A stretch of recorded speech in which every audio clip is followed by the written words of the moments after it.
मजदूरों के हक के लिए बहुत ही महत्वपूर्ण जानकारी।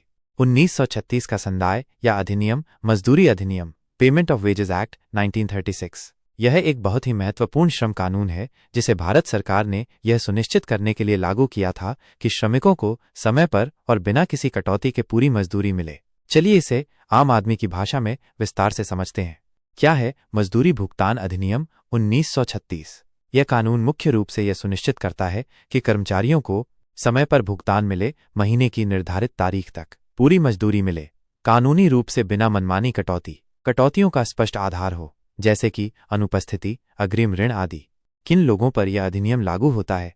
यह अधिनियम उन सभी मजदूरों और कर्मचारियों पर लागू होता है जिनकी मासिक मजदूरी एक निश्चित सीमा के भीतर है। यह सीमा समय समय पर सरकार तय करती है। पहले यह 24,000 रुपये तक थी, जो बाद में बदली गई। यह खासकर निम्न क्षेत्रों में लागू होता है: फैक्ट्री मजदूर, रेलवे कर्मचारी, निर्माण स्थल पर काम करने वाले, औद्योगिक प्रतिष्ठान के कर्मचारी। आम नागरिकों के अधिकार। इस अधिनियम के अंतर्गत समय पर वेतन, नियत तारीख को वेतन मिलना, आमतौर पर महीने की 7 या 10 तारीख तक, अवैध कटौती नहीं, बिना कारण के वेतन से कटौती नहीं की जा सकती, लिखित विवरण, वेतन पर्ची मिलनी चाहिए जिसमें वेतन, भत्ते, कटौती आदि का विवरण हो, शिकायत करने का हक, यदि वेतन समय पर नहीं मिलता या अवैध कटौती होती है तो श्रमिक श्रम आयुक्त या कोर्ट में शिकायत कर सकते हैं। न्यूनतम मजदूरी का पालन। यह अधिनियम न्यूनतम मजदूरी अधिनियम से भी जुड़ा होता है। कोई भी वेतन इससे कम नहीं होना चाहिए। मुख्य धाराएं, सेक्शंस जो महत्वपूर्ण है।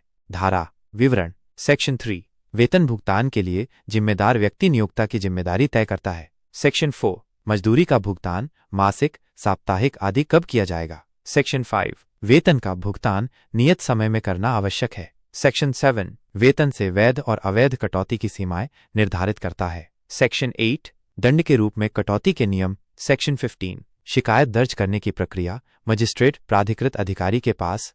अगर अधिकारों का उल्लंघन हो तो क्या करें? स्थानीय श्रम अधिकारी, लेबर कमिश्नर के पास शिकायत करें। श्रम न्यायालय में आवेदन दे। शिकायत सेक्शन 15 के तहत दर्ज की जा सकती है और न्यायाधीश मजदूरी जोड़ दंड सहित भुगतान का आदेश दे सकता है। अगर जानकारी सही एवं स्पष्ट है दोस्तों, मेरा YouTube channel RTI online subscribe करना न भूलें। धन्यवाद दोस्तों।